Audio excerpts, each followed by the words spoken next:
Um, Regular meeting, Duluth Community Services Engineering Committee, call to order. Roll call. Mike's here, and Ray, Yes. Dave Hunt, and Yep. Steve.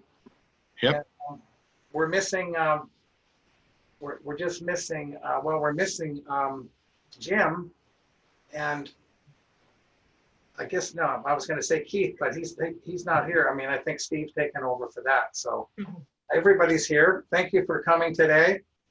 Do we have anybody online, Jessica, for the public? No, we do not. Okay. Okay, moving on to item C. Did you have a time to read the minutes, Ray? Yes. Did you find anything that you were concerned about? I moved to accept them, except for item I. The committee did not discuss AB 421 last meeting, and neither did we discuss it the meeting before. Mhm. I think that's just been on all the time, but we didn't discuss AB 421 because I checked my notes. So I'm willing to accept the minutes without item I. Yeah, we discussed that track that will be coming in soon. Right. Right. Yeah, but not AB 420. No. Okay. Mhm. Yeah. I think forget- that's I will make note of that. a misstep, or something. Yeah, or something got overlooked. I hate to be a stickler, but I'm going to be reading these. Make and tell Jim I'm reading every single word, and I'm back checking every minute and agenda board memorandum, just because we need to be accurate, and I don't want to be passing the minutes of something that didn't happen because I don't want to be responsible. So basically, it's a cop out on my part, but I'm just going to look at them, and if I see something that I think, or Ray or anybody else, please speak up. Okay. Roadway reconstruction projects, report by district engineer on the status of current road construction, FEMA funded, Sandia Creek via Vaquero. Dave? I really don't have any updates on that. They're supposed to turn in all their stuff this month, and I have not received it yet. What, pardon, I didn't get that. What is it? Oh, their reports to be reviewed and signed by Jim before they go up. They're supposed to come in this month, and I haven't received them yet, so I don't have any updates. What are the reports on? They're all the environmental reports that will get sent off to the state, all the state different places, 404, 416, 401. We're waiting for those reports. Yes. What about let me ask you, at some point, did we have the Army Corps of Engineers out there? I remember some talk about that. Well, the Army Corps is part of the 404 permit. So they are part of the review process on all this. But do they actually go out to the site? They review the report from all our experts that we have, and they review and talk to them. They never really go out on site because in the reports, there's pictures. They can see everything they need in the pictures, but they don't go out there. Oh, okay. All righty, thank you. Is that, that's it? That's it? Okay. 2020 Slurry Steel project at various locations, report and discussions regarding project. Who would want to take that? You did? Yeah, I'll take that. Thank you. We awarded the project to the contractor. The contractor has been quite swamped with work. So somewhere mid-October, he's going to start in that time frame.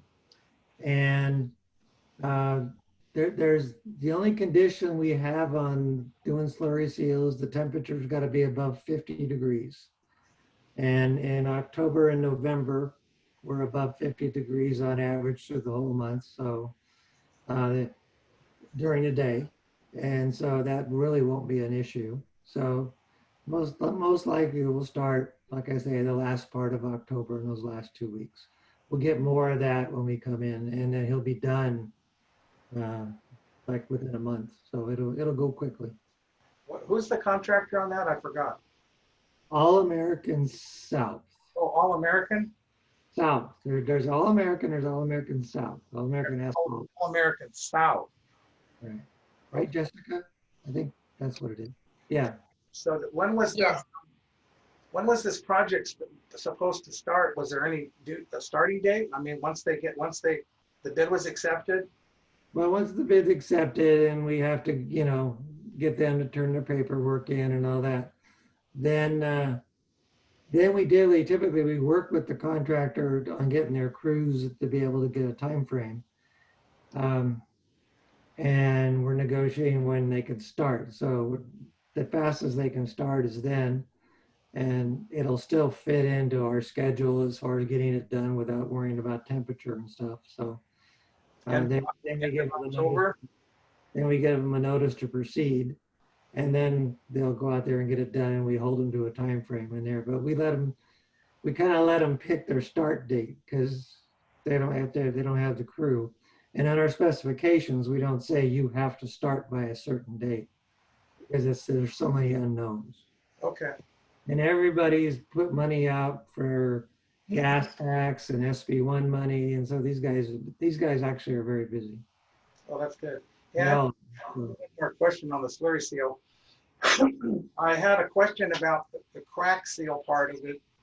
And Jim sent me a specifications for tack coat, but I didn't get an answer yet. If, I have someone else who's researching it, but are we not, we're not crack sealing? I'm going to ask you, the tack coat takes the place of crack seal? Well, what it is with this slurry seal, because it's got so much, it's got the tack coat kind of built into it with all the stuff. Any crack that's like a 1/4 inch or 3/8 of an inch will automatically get filled up just with the slurry seal. So you don't need to do both. And we don't typically do that. What about the bigger cracks? I've got cracks 3/4 of an inch at the intersection of Via Vaquero and Via Tornado. You've been down there to look at that? Right. It just appeared all of a sudden. Ah, I mean, in the last 6 months, or maybe I'm just looking at the roads and I didn't see it before, but it's more than a 1/4 inch or whatever you're. well, typically on crack seals that are beyond 3/8, like a 1/2 inch and bigger, we remove and replace because it's like alligator crack section. So on this job, we sent one of our pavement experts out there for 2 weeks and walked all the streets on this slurry seal. He found all the section that had the large cracks in it, and we marked those on the plans to remove and replace that asphalt section. So all the big cracks are being removed and replaced instead of crack sealed. Oh, is that part of this project? That's part of this project. Okay, And that's in the bids and all that kind of stuff. good. Okay, I get it. So that's the repair project. That's the repair part of the project. Right, Okay. right. So we're taking care of it. Okay, cool. Thank you. Okay. Yeah, I just was confused on the terminology, but Yeah, there's different words that all mean kind of the same thing. And some people say the tack coat's the same as the other things. It gets a little confusing. okay. Well, thank you very much for that. So just plan on, the last half of October, they'll get out there and get started. So. Okay. Moving on to any questions, anybody on item E? If not, let's go to item F, Buena Vista Reconstruction Project. I guess that's on you, Dave. That's on me. And again, I'm still waiting for the different environmental firm on that to bring me to stuff in September. We didn't have most likely it'll be like next week or the week after. So I'm still waiting on that. So I don't have anything to report on that either. So it's a very light report. Aren't they different companies?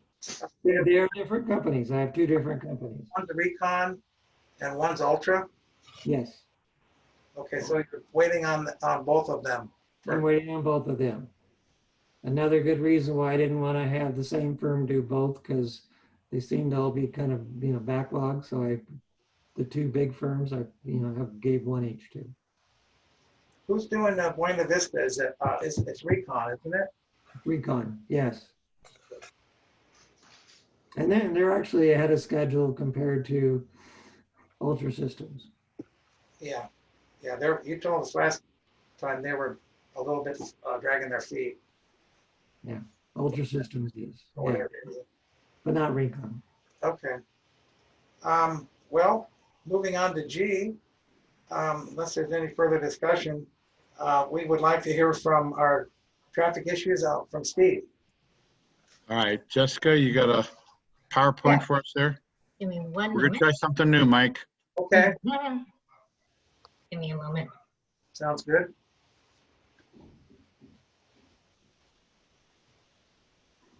There we go. Oh, that's great. Look at that. There we go. Here. There we go. Ah, awesome. There you go. Okay. All right, so go ahead and click for the first slide there.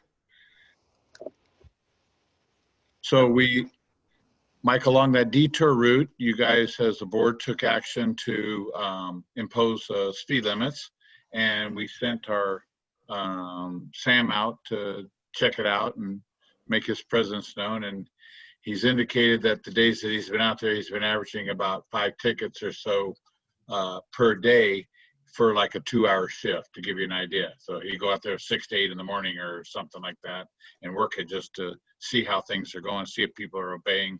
And he's catching about a day when he does that. We also, along enforcement, we've deployed the speed trailer again. It had been in the city yard for a while and stuff like that. So we got it back out onto the streets. So we picked the first week Sandia Creek. The second week it's still down by your house there on via Santa Rosa, and then we're moving it next week to Carancho. So, Let me ask you a question. I was curious about that. I thought our traffic machine was white. The new one we bought, for all of that. If that's it, the orange one? that's the one. No, the one that you see out there by your house is the one we bought. Okay.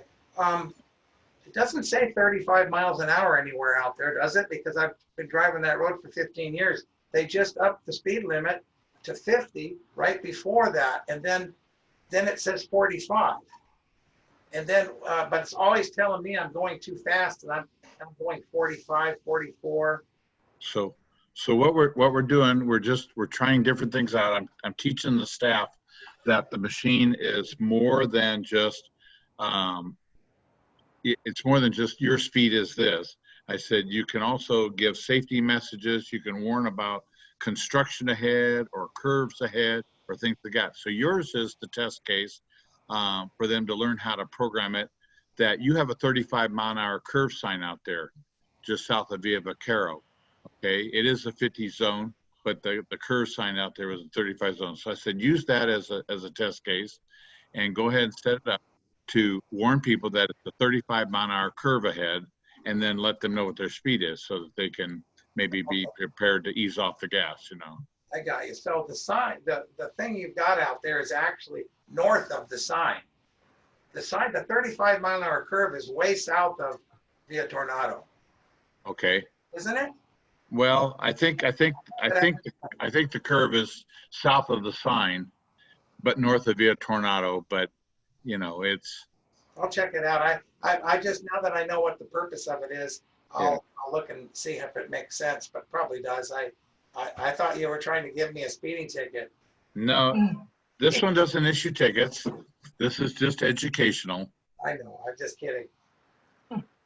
Okay. All right, That's cool. let's go to the next one. So at the time of the writing of this, an hour and a couple hours ago, I was still waiting to hear back from the county engineer. But good news is I got a hold of them, and so I got some answers for us here. So we asked about lowering the speed limit out on Rancho California Road, and that one I have here. He said that they are looking at making a recommendation sometime mid to late September. So in the next couple of weeks, they should be making their recommendation for a new speed limit out there in Rancho California. Duluth, Go ahead. What is it now? It's 55 Okay. and that's between Avenida de Oro and the Temecula limits, but it's posted as a 35 and a 40-mile-an-hour curves.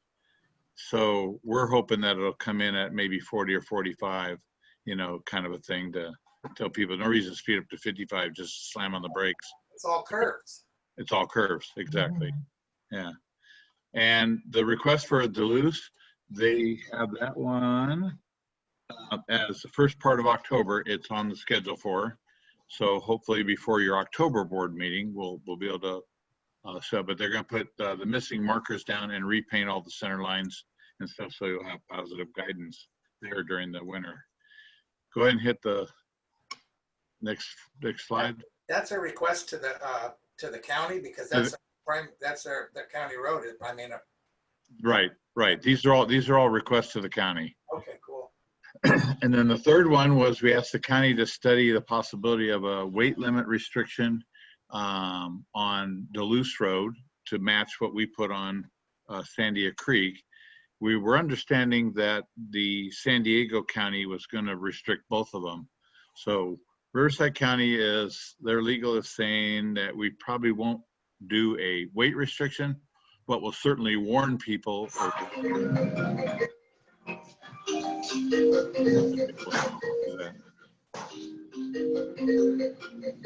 Ray's playing Nintendo.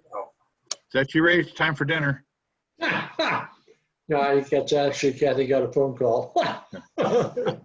So what they're saying is that at worst case scenario would be is they could at least maybe warn if San Diego posts Duluth Road as a 7-ton restriction, they would at least post that, warn people there's a 7-ton restriction ahead so that trucks don't go down there and then find out they can't get through, you know, kind of a thing like that. So, and then the final request was what we asked them to do for Sandia Creek, weight limit on Rancho California, so they don't come down Avenida de Oro, come down Sandia Creek, then have to turn around and say, uh-oh, I got to go a different way, you know, kind of thing like that. So that sign,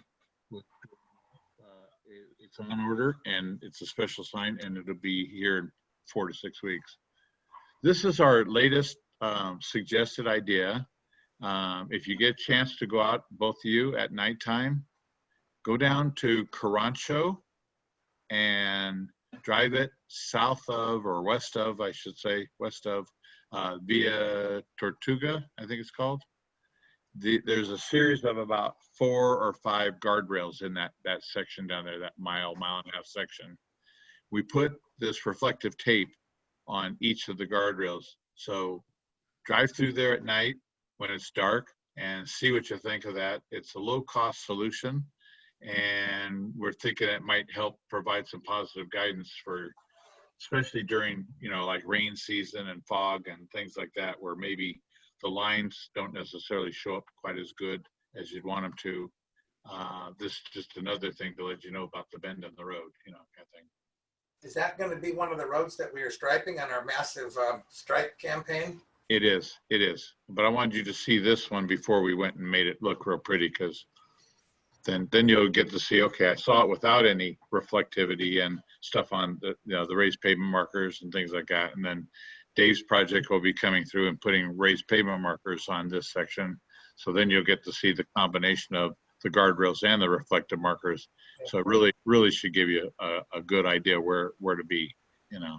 No, it lights up the road. It lights up the road real good. I remember the first time we put the reflective markers on Santa Rosa, and your high beams could reflect quite a ways down. It looked like a landing strip at an airport. Right. Yeah. A half a mile down. It was like the greatest thing. So I'm sure that'll be great in the district for everybody. It really helped. Okay. So any questions? That concludes my traffic report update for today. Oh, good. No? What about you, Ray? No, All right. I like that tape. That tape looked really nice out there. I take it it's pretty cheap. That tape is like $50 for a 50-yard roll. So you're looking at 3 feet for, 30 cents a foot, kind of a thing like that. I mean, so if you got a 20-foot piece of guardrail or a 100-foot piece of guardrail, you're looking at, a few bucks. I mean, it's not. Yeah, no, that's great. How much who puts it on? Our guys did it. Didn't take long. They just went through and kind of cleaned it off a little and then just roll the tape out and, you know, it's done deal. You know, it was pretty easy. Good. That'd be a good job. Okay, thank you, Steve. How about H? I guess you would do the field crew report now too? Yes, sir. Yes, sir. Jessica, if you can bring that up. Ooh, 2 slideshows at once, you're gonna spoil them. I know. Okay, hold on, give me a moment. We have another slide projection? Yeah. Yeah. I'm sorry, Just- did you send that PowerPoint to me? It's connected to the one you're on. It's the next Oh, let's 3 or see. 4 slides. Let's Just see here. continue after questions and it'll be the next. Give me it'll be the one next one. moment here. There we go. I made it high tech. There you go. Let's see. Can you see that? Hold on, give me a moment here. Let me go back. We'll get this all worked out for your board meeting next week. Oh, definitely. I apologize. Let's see. No. There we go. Okay, so now just go past questions. Go to slide 7. There we go. And hit. Okay, so go ahead. No, well, what happened there? No. Well, let's You go start- back. Maybe it won't. I think you started from beginning. Go ahead. Just go ahead and we can just skip through. It's Sure. okay. Start from the beginning. We'll just skip through the first Okay. 6 or 7. There we go. It's my computer. Hold on. There we go. Can you see that? Maintenance? There we go. There we go. Yeah. Yeah, it was just my computer. I apologize. Yeah, see? No. You Yeah, keep well, going back. You keep going I back to slide 1. It's my computer. It keeps on defaulting back So to the beginning. okay, so go ahead and just arrow down. Don't need to keep taking it off. Just arrow down. Give me a moment. That's how we're gonna have to share it. There we go.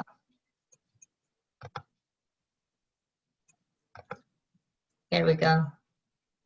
There we go. All right, now we're good. Okay. So Mike, first order of business was we got together with the team and we talked about, you know, the different maintenance functions that they do and kind of find out what each of the personnel's talents are and all that kind of stuff like that. So we wanted to kind of make sure we understood what we were working with and come up with a game plan. And then we prioritized and said we want to address the safety items first. That was our first. We got the winter weather coming up here, so we want to start addressing anything that would be kind of safety related first. And then the big thing that we're doing now is we're documenting all the efforts that we do by taking pictures, you know, document it by location, and then Jessica is going to be inputting those into the computer so that anytime in the future, if Dave says, hey, we ever gotten any pavement failures here, we ever got any tree trims over here, or, you know, shoulder problems or something like that, we'll have all those things by location, by street, by zone, you know, all sorted in the database that we paid for and stuff like that with pictures. So you'll be able to see over the years what's happening and stuff like that. So that was our first. And I'm gonna give you guys a code number for each street section that you'll input into, that's tied into the pavement management program. So I owe you guys that. Okay. So when anything comes up, you go, here's where it was, and you can go in the chart and say, okay, that's section 65.7, and then you just input it in there. And how big of a section roughly is that on average, you know, 50 feet, 100 feet, 2,000 foot? I mean, what kind of a section is normally? Well, typically it's like a 500-foot section, something like Okay, okay. that. Yeah, Maybe so- 1,000, 500 to 1,000. I mean, it's in there. okay. So going along that line, so the first thing we focused on was doing tree trims and stuff to clear all the growth away warning signs. We had some curve warning signs, some other things. We had intersection visibility issues stuff. So we gave those all the immediate attention and focused on those right away. And I think we've got the list pretty much done. I don't, there might be one or two out there that maybe didn't make the list yet that we haven't been made aware of, but of the ones that we knew about, we think we're caught up on that. So that's really good to know going into the winter here. And then the last one here, Jessica. So we came up with this idea in line with what we just talked about with Dave's system, is that we can document everything that we're doing. We said, why aren't we documenting and stuff all the drains that we inspect? So what we're doing is we're going through now, and we're taking pictures of all the drains, the inlet side, the outlet side, and we're noting any sort of comments, anything. So if there's a large problem that we think, Dave's crew should come in and be, evaluating for some sort of a major project replacement type of thing, then we can get those recommendations off to him, send those pictures off, give him the location, and have him go take a look at it or whatever like that, and see what the solution is. If it's small things that just need some, some weeds to be cleared, or we got a little erosion and we can compact a little bit of dirt or rock or something back in this place, asphalt, whatever it may be, then we know we can address those. And then of course, some of the drains we're finding are in perfectly good shape. A year's gone by and nothing's changed out there in the way of needing any action. So we cross them off the list. And so far we've got about 40% inspected as of today. And we think we'll be at about 80% by your board meeting next Wednesday. So that's kind of our goal we're shooting for. I have a question. Didn't we inspect the drains before we did the small projects with FEMA? I mean, we had everybody out there. How did we find all of the projects, all of the bad spots that we had to fix on the FEMA small projects if we didn't inspect all the drains and all the culverts already? We already did that. Mike, go ahead, Dave. They went out, yeah, Keith and the crew went out there and looked for all the damaged sections and then noted those. They didn't take notes on any of the other ones if there was no damage. So there was no record of all the other ones, because they only said, hey, if it's damaged, I'm going to verify it and tell you guys where they are. So they only looked at the damaged sections. They didn't look at any of the, if they weren't damaged, they didn't photograph them or anything. Nope. No.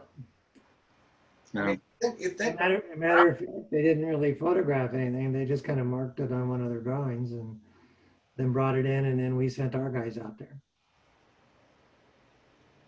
okay. So we're getting a jump on it. Normally they would do this kind of a drain inspection and that kind of stuff, in the October, November, December type of period. And I'm saying is that this is nice because we're starting in the last week of August. We'll have it done by, mid to late September. We'll have the inspections done, and then we can start addressing them in some sort of a priority order, so that if we get a November, December rain, we might actually be able to get some of these things repaired or cleared out, so that they don't become problematic to everybody, for no reason. Just Right. Well, that's a good plan. And that's our report, I believe. The next one, I think, should say questions. Jessica? Oh, yes, it did. Sorry. It's okay. Jessica, go ahead. Did you have a question? Do I have a question? I do not, no. What about you, Ray? Not this time. All righty. Well, okay. Thank you, Steve. Good plan. Okay, then permit subdivision maps and county issues. We had a big addendum. Is that something that you're going to address, Dave? Yeah, it's an attachment on there. What we're doing is we have a couple projects that are in for permits. One is for the Rancho Water District, where they're going from one of their reservoirs to the end of the cul-de-sac on Via Escalon, if I pronounce that right. It's a 24-inch line. So I'm just including that in there, that they're in the middle of their design. I'm going to make comments on it, and it's going to be like an open trench through all the streets. So Anytime they're tearing up the streets, I'm gonna come up with what I'm gonna make them do to repair the streets and stuff like that. Because open trenching kind of sometimes messes up quite a bit. So that's the first one that's in there. And like I say, we're just at the beginning stages of looking at it. I just wanted you guys aware that something's coming down the pipeline. The second one is Frontier Cable. And they want to put a line down 2 streets and then Bionza and Sandia Creek. And they're trenching on the sides for most of it, you know, on the dirt parkway. And they're boring it, you know, they're actually going to bore it underneath the dirt. There's a few places they're crossing. On Dianza Road, where we have 5 big CMP culverts, you know, that go up where the creek goes through. They wanted to put a couple power poles across and go over it. And I told them that we have an ordinance that says, you know, power poles should be underground and kind of and I'm telling them to bore underneath that. It's only about 70 or 80 feet and they can get underneath the CMPs and be just fine. So that's kind of in the final plan check on their part. And so that'll be coming down the line also. So it's just 2 projects. They're good size. I just wanted you guys to be aware if someone sent you on the engineering committee and something is going on out there that you can then say, oh yeah, I knew about that. Well, I thought, yeah, I'm glad you did because some of the residents have pointed out to me recently that I guess maybe it was, I don't know if it was SDG&E or if it was Rancho Water. They came out and tore up the road and, you know, to do something, and then they fixed it. And then 2 weeks later, Verizon comes out there and tears up the same thing. So the question is, don't we have any, isn't there a master scale of something that, you know, these guys can say, hey, maybe we could put our projects together, or we don't have to tear up the road twice, or, I mean, I don't know if it's any cost to us, but it certainly undermines our roads, you know. Yeah, it's no cost to us, but what I do is when they tear through the road and then if somebody comes by and they're really close to the other one, I make them repave both sections. So it's one piece of asphalt. So we don't have all these cut lines in the street and with chunks in between. If they're within 3 or 4 feet of the other one, I make them do the whole, you know, the last guy's got to repave the whole thing for the integrity of our street. And Right. you got to do that. In the past, I tried to coordinate with utility companies. None of them can keep their schedule or even know when their schedule is. And they say, okay, I got my permit, and I won't see them for 6 months sometimes.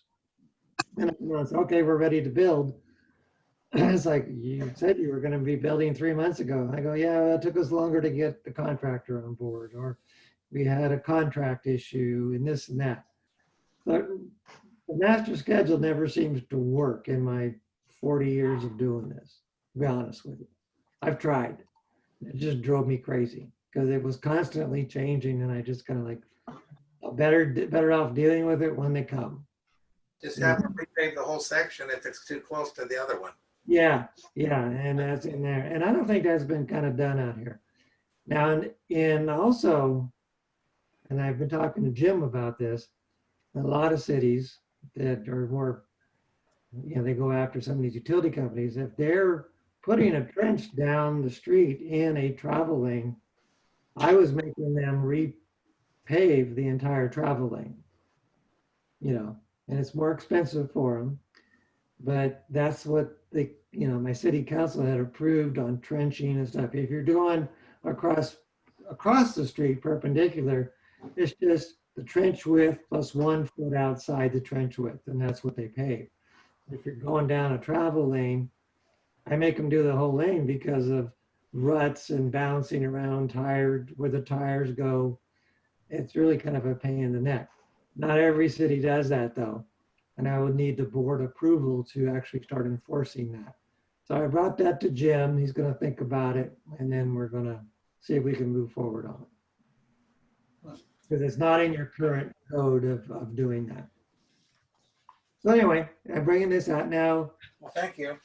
We do have some work going on out in the street now. Steve did some inspection out there. And that was also Frontier, right, Steve? Yes, Yeah, where are they It was- working right now? Carranza and El Calamar. Yeah, and like I say, that's a permit that we gave months ago. And so they're out there working. So are they about done? I would say probably not. I would say they're just at the beginning stages. Okay, all Yeah. right. Yeah. But Steve is working with them. If he's acting as our inspector out there. If they call him up and they wanted to move something, and then Steve takes pictures and sends it to me, and we talk about it, and then we let him know in the field. So been working out good. That's it for me. This is just more of a for your information. Yeah, no, thanks a lot, Dave. Okay. Okay, well, that's it. That's the end. Let's go to the next page. It says adjournment at the bottom. That's the end of it. Yeah. Yes, well, all right, well, thanks a lot, guys, for coming, and we'll look forward to seeing everybody. Thank you. Okay. Thank you, Mike. Have a great evening. Kill Jim, wish his wife the best. Oh, will do. Thank you. Bye-bye. Bye-bye. Bye.